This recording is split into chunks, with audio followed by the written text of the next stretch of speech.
درود پڑھ لے آل محمد۔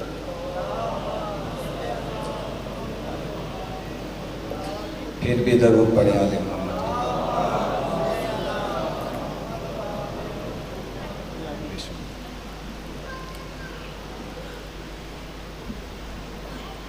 نعرہ تکبیر،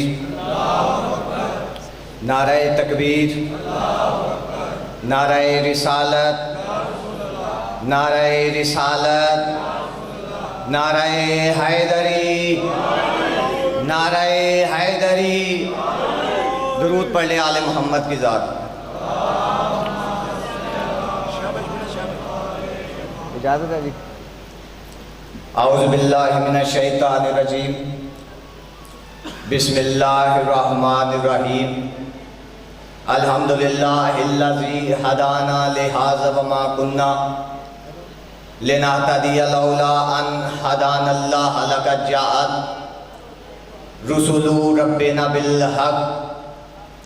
الصلاۃ والسلام وتحیۃ والاکرام علی سید اسلم ما فی الوجود سر اللہ فی کل موجود نقطۃ دائرۃ الوجود صاحب لواء الحمد والمقام المحمود مولانا وحول الثقلین جد الحسن والحسین ابی القاسم محمد اللہ وعلی اہل بیتہ طیبین الطاہرین المعصومین المظلومین المنتجبین ولعنت اللہ علی اعدائہم اجمعین من غاصب حقوقہم ومنکر فضائلہم وولایتہم اجمعین من یومنا ھذا الی قیام یوم دین۔ اما بعد فقد قال رسول اللہ صلی اللہ علیہ وآلہ وسلم بسم اللہ الرحمن الرحیم الحق ما علی و علی ما الحق۔ درود پڑھ لے بلند آواز۔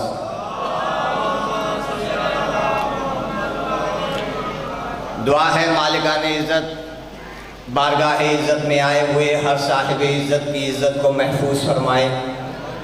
میرا مالی کسی کو بھی خالی دامن اس در سے واپس نہ بھیجے، نیتوں کے مطابق اجر عظیم عطا فرمائے۔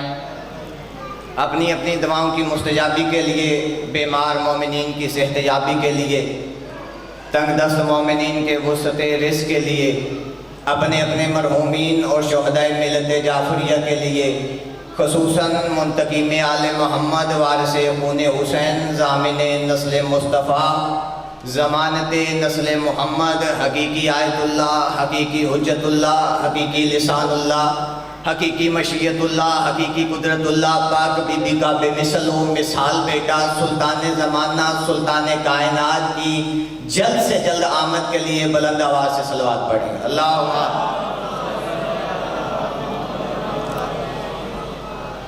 آپ سے دعا لینے کے لیے سیدہ سب سے پہلے آج کی صف انتظار، اس صف عزا،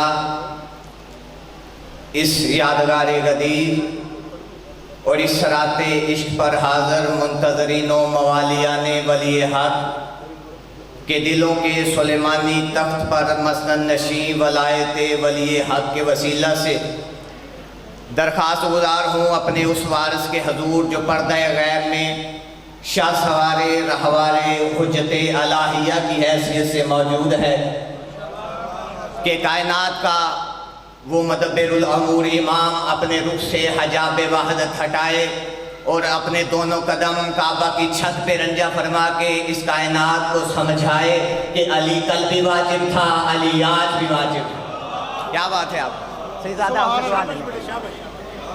علی کل بھی واجب تھا، علی آج بھی واجب ہے۔ زندگی جس کے لیے تھی نا وہی زندہ ہے۔ بات کا میں نے آغاز کر دیا ہے، بس چند منٹ کی حاضری، دامنے وقت میں اتنی گنجائش نہیں ہے، بہت زیادہ پڑھنے والے تشریف فرما ہے۔ میں کہہ رہا ہوں زندگی جس کے لیے تھی نا وہی زندہ ہے، کتنی صدیوں کا سفر کر کے ابھی زندہ ہے۔ کس وقت کی بات کر رہا ہوں، کس لمحے کی بات کر رہا ہوں؟ 21 رمضان 40 ہجری، کوفے کی مسجد کا محراب، کائنات کی سب سے بڑی شخصیت نے سر سجدے میں رکھ کے ایک ایسا جملہ کہا کہ جسے طریق انسانیت جھٹلانے کے باوجود نہ بلا سکی۔ امیر المومنین نے سجدے میں سر رکھ کے کہا فزت برب کعبہ، رب کعبہ کی قسم علی کامیاب ہو گیا۔ امیر کا یہ جملہ آج بھی طریق انسانیت کے ذہن میں سوالیہ نشان بن کے موجود ہے۔ علی نے جملہ کہا، قاتل کے ہاتھ سے تلوار گر گئی، قاتل اس سوچ میں پڑ گیا کہ میں قتل کر کے بھی ناکام ہو گیا، علی سجدہ کر کے بھی کامیاب، علی کامیاب ہو گیا۔ اس لیے میں کہہ رہا ہوں زندگی جس کے لیے تھی نا وہی زندہ ہے، کتنی صدیوں کا سفر کر کے ابھی زندہ ہے۔ میں کہہ رہا ہوں جاؤ تحریک کے نگران مورخ سے کہو، میں کہہ رہا ہوں جاؤ تحریک کے نگران مورخ سے کہو، ابن ملجم کو بتا دو کہ علی زندہ ہے۔ ہائے ہائے ہائے، ماں حسین کی آپ کو سامنے رکھے، یہ ہاتھ کسی کمینے کے محتاج نہ ہو، سیدہ کنین کسی کا محتاج نہ کرے۔ اور ہمیں ناز اس بات پہ کہ ہمارا امام علی ہے، اور اس لیے بھی کیونکہ ہم نے اپنا پیر کسی مندر سے نہیں لیا، اللہ کے گھر سے لیا ہے۔ ہم نے کسی بت پرست کو بیشنا نہیں بنایا، ہم نے کعبے کے مالی کو اپنا رہبر چنا ہے۔ ہم نے پہلا بھی اللہ کے گھر سے لیا تھا، ہم نے آخری بھی اللہ کے گھر سے لینا ہے۔ زمانہ صرف میرے پیر کے حسد میں، میرے پیر کی جلن میں لوگوں نے اپنی مرضی کے پیر بھی بنا لیے، لوگوں نے اپنی مرضی کے امام بھی بنا لیے، پھر دھماکوں سے علی مٹانے کی کوشش کی گئی، دھمکیوں سے علی مٹانے کی کوشش کی گئی، روایتوں سے علی مٹانے کی کوشش کی گئی۔ علی مولویوں سے نہیں مٹتا، علی مفتیوں سے نہیں مٹتا۔ علی کا نام مٹانا چاہتے ہو تو غیرت کا دو کام کر، علی خود بخود مٹ جائے گا۔ ایک کعبہ گرا، ایک مسجد گرا، کیونکہ جب تک کعبہ رہے گا علی کا آنا یاد رہے گا، جب تک مسجد رہے گی علی کا جانا یاد، جب تک مسجد رہے گی علی کا جانا یاد رہے گا۔ بس آخری بات، اور 170 مسائب کی اور ممبر بھائی جان کے حوالے، جناب سلمان روایت کرتے ہیں، یہ آپ کو پتہ ہے کہ حج رسول نے ایک ہی کیا ہے، وہی پہلا ہے۔ پیر نویس شاہ جی تائید فرمائیں گے میری آپ سے دعا لینے کے لیے، وہی آخری ہے۔ جناب سلمان روایت کرتے ہیں کہ جناب محمد مکے سے مدینے چلے، مدینے سے مکے چلے، اور بادشاہ علی یمن سے مکے چلے۔ بادشاہ کہتے ہیں، جناب سلمان کہتے ہیں سب صحابی تھے نبی کے پیچھے، میں اکیلا تھا بادشاہ علی کے پیچھے۔ سلمان کہتے ہیں میں نے منظر دیکھا کہ علی نے احرام باندھا ہوا ہے اور کعبے کے سامنے کھڑے ہیں۔ جو بندے ابھی تک چپ بیٹھے ہیں میں جملہ تبدیل کر کے کہہ دیتا ہوں، سلمان کہتے ہیں علی نے احرام باندھا ہوا ہے اور اپنے ہی گھر کے سامنے کھڑے ہیں۔ ہائے ہائے، علی نے احرام باندھا ہوا ہے اور کعبے کے سامنے کھڑے ہیں۔ سلمان کہتے ہیں میں نے منظر دیکھا کہ علی نے ایک جملہ کہا کہ میرے پاؤں کے نیچے سے زمین نکل گئی۔ سلمان کہتے ہیں بادشاہ نے کعبے کے سامنے کھڑے ہو کے کہا السلام علیکہ یا بیت بیت اللہ، اے اللہ کے گھر تجھ پہ میرا سلام ہو، اے اللہ کے گھر تجھ پہ میرا سلام ہو۔ سلمان کہتے ہیں میں نے جملہ سنا، میں نے ہاتھ لگائے بادشاہ قدموں پہ، میں نے ہاتھ لگا گیا بادشاہ ہم تو اسی کو اللہ کا گھر کہتے ہیں، اور آپ کہہ رہے ہیں اے اللہ کے گھر تجھ پہ میرا سلام ہو۔ بادشاہ کہتے ہیں سلمان تجھے اتنی معرفت نہیں ہوئی، اللہ کوئی بدن رکھتا ہے جو اس میں رہے، یہ میرا گھر ہے، اللہ کا گھر میں علی ہوں، اللہ کا گھر میں علی ہوں۔ علی کی ولایت نہ چھوڑنا، بس اسی ولایت کے لیے وہ بھی بازار میں آئی ہے جس کے قد سے اس کے بھائی بھی واقف نہ تھے۔ ہائے تیرے بس میں ہے 18 رمضان نہ ہوتی تو یہیں پہ چھوڑ دیتا۔ علی کی مخدومہ بیٹی پردے میں تشریف فرما ہے، وہ تیری ہائے سننے کے لیے آئی ہے۔ پتہ نہیں کتنی شدت ہے علی کے بیٹی کے غم میں آج۔ یہاں تک بھی لکھا ہوا ہے روایتوں میں کہ جب مولا کو دفنا کے آئے نا مولا حسین گھر، تو مولا عباس کو بلا کے کہتے ہیں غازی اب گھر سے زیادہ باہر نہ رہا کر۔ غازی دیکھ کے کہتے ہیں مولا میں تو ہر وقت خدمت میں ہوتا ہوں، آپ سخت حکم کیوں دے رہے ہیں؟ مولا حسین دیکھ کے فرماتے ہیں غازی تیری ہو بہو شکل میرے بابا پہ ہے، اور غازی تجھے دیکھ کر زینب زندہ رہے، اور ولایت علی کی قسم ہے، اس دن کی غربت کی قسم ہے، مظلومیت امیر المومنین کی قسم، علی بلندی کی بھی آخری حد پہ کھڑا ہے اور مظلومیت کی بھی آخری حد پہ کھڑا، جو بندہ ہائے کر سکتا ہے۔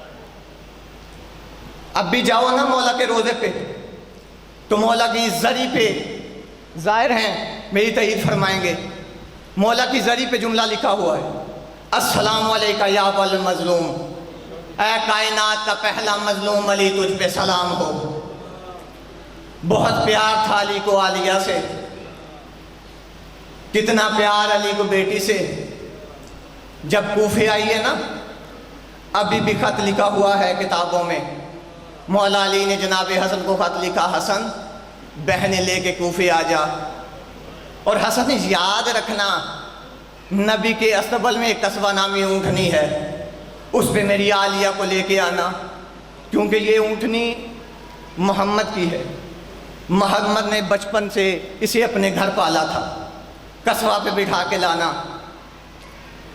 کوفے کے باہر جا کے علی انتظار میں کھڑے ہو گئے، بی بی کا محمل آیا، اور روایتوں میں یہاں تک بھی لکھا ہوا ہے اس دن علی نے اعلان کروایا تھا کوفے میں کہ کسی نے خریداری کرنی ہے تو پہلے کر لے، آج کے دن کسی عورت کا بچہ بھی چھت پہ نہ آئے، میری بیٹی مدینے سے آ رہی ہے۔